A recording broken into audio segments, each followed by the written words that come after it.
Well, guys, we finally have some information on the next expansion pack for Age of Empires 2 Definitive Edition, and it turns out that this will be an expansion pack very different from what we've seen before, from the likes of the Dynasties of India or the Dawn of the Dukes.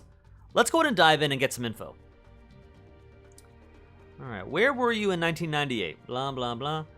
This beloved evolution of the first Age of Empires game has taken on a new form and joined the Definitive Edition era in the Return of Rome DLC for Age of Empires 2 Definitive Edition. Yes, you read that correctly. Age of Empires content available in AoE2 DE.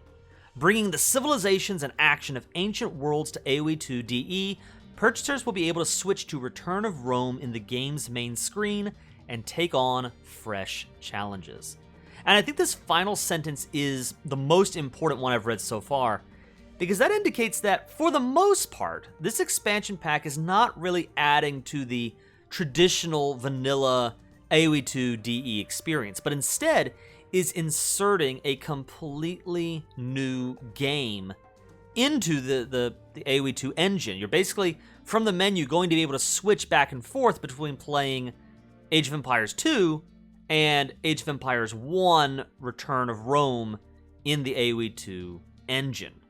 So what that means is you will not see the Macedonians or the Sumerians fighting against the Bohemians or the Lithuanians, right?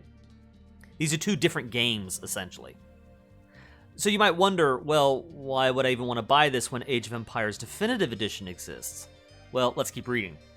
First, 3 new campaigns created specifically for the Return of Rome: Sargon of Akkad, Pyrrhus of Epirus, and Trajan, for the Sumerians, the Macedonians, and the Romans, respectively. So 3 new campaigns, as well as all 16 original Age of Empires civilizations added to the game, and I would imagine their campaigns as well, if I'm not mistaken. I believe that is correct. 1 new civilization added in, the Lac Viet. Age of Empires 1 is extremely popular in Vietnam. And so as an ode and an homage to the popularity of that game in Vietnam, the Vietnamese, the Lac Viet, have been added in for AoE DE, Age of Empires 2, The Rise of Rome expansion. So that's pretty cool. There's this new game mode for this Age of Empires 1 world, new D3 game mode. D3 is an homage to a fan-favorite rule set that is now fully integrated into the game. This rule set reduces rush tactics and allows players to start their early game more robustly, only allowing fighting with a single unit until entering the Bronze Age, ensuring players reach later ages for equal battles. This rule set also bans walls and towers, making for exciting matchups later in the game. Now, I think that this last sentence actually is very interesting, because backing up to my original question, why would you want this expansion pack if you already own Age of Empires 1 Definitive Edition? Well, one of the things that I believe that they have done with the Return of Rome is they've added a lot of the features and the quality of life adjustments that we Age of Empires 2 players have become accustomed to into Age of Empires 1. So things like towers are in, walls and gates are now in the game. I believe reseeding farms, if I'm not mistaken, are in.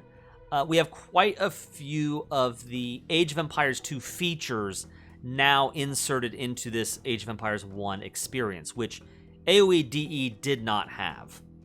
Right? AoE DE was just the original Age of Empires experience, sort of touched up from a graphical and an engine point of view. But here we have these quality of life features, some changes to the gameplay.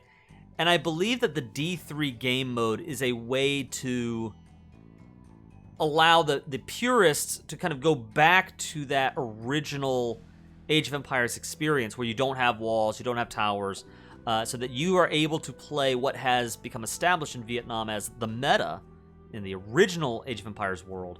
You can still play that while also being able to play AoE 1 in a more, so I say a more modernized way, or a way more familiar to AoE 2 players, at least. That might be a better way of putting it.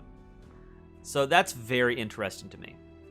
And then, for us who maybe don't care so much about the single-player content, because I think a lot of this is single-player focused, You are, of course, able to play multiplayer. You'll be able to play online against other people with Age of Empires: The Return of Rome. But if you're someone who says, listen, I'm just about Age of Empires 2, there is a reason to pick up this expansion because the Roman civilization will be playable in the main Age of Empires 2 DE title.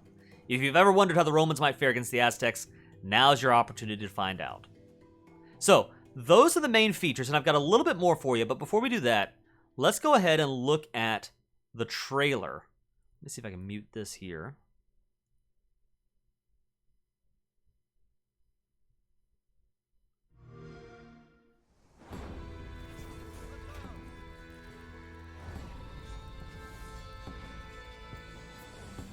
There are those among us who still believe in Rome.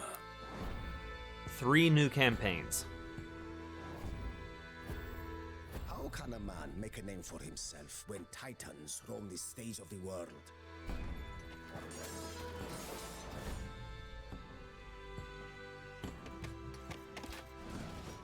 When Rome calls, I must go.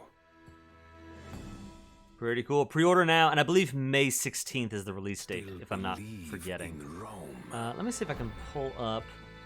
Roam the stage of... Let's go really quickly here. Oh, shut that down.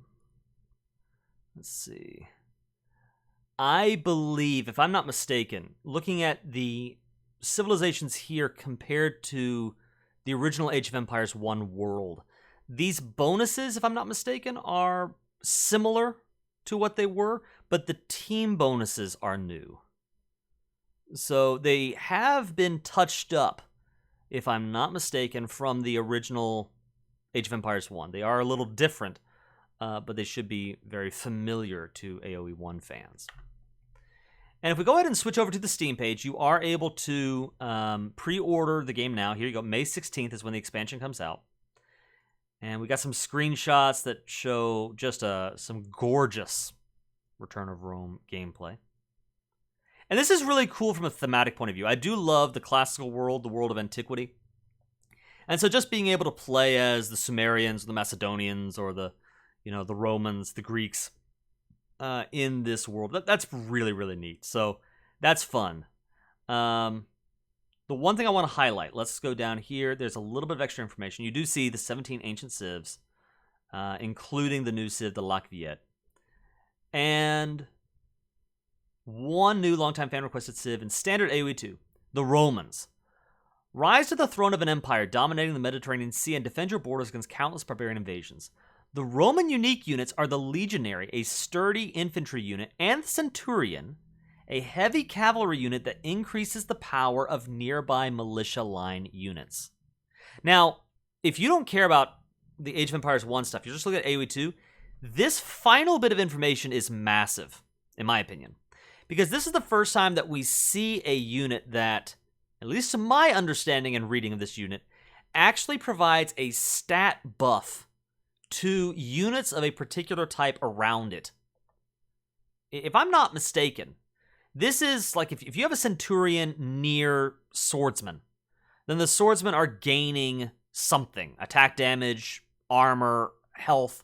I don't know, but it seems like they're suggesting that what you want to do is pick up a Centurion or 2 or 3 and mix them among your infantry units, and your infantry will be powered up by having the Centurions nearby. And to my knowledge, this is the first time that a unit like this has ever existed. And that's really cool. I think it opens up new design possibilities that we might see in other civilizations, in future civs or maybe civ reworks. Not to get too excited about the next thing. We'd have the Romans coming up here and the Return of Rome, which is really neat. But I just think this is very cool from a design perspective, because it does seem like the Centurion might be opening up a completely new kind of unique unit than we have seen so far in games. So this is really cool, and that gives us some insight into what the Romans will be. I think that's all the information that we have so far about the Return of Rome. We still have to learn what the Romans are actually going to be like in AoE 2, what their unique attributes are going to be, the particulars about their unique units, but this is really cool. So it's on pre-order now. You can pick it up actually 15% off at $12.74, normally $14.99 US dollars. I hope you guys enjoyed this quick preview of The Return of Rome. If you did, like the video, subscribe to the channel. Thank you so much, guys. For now, this is the Iron Kaiser, signing off.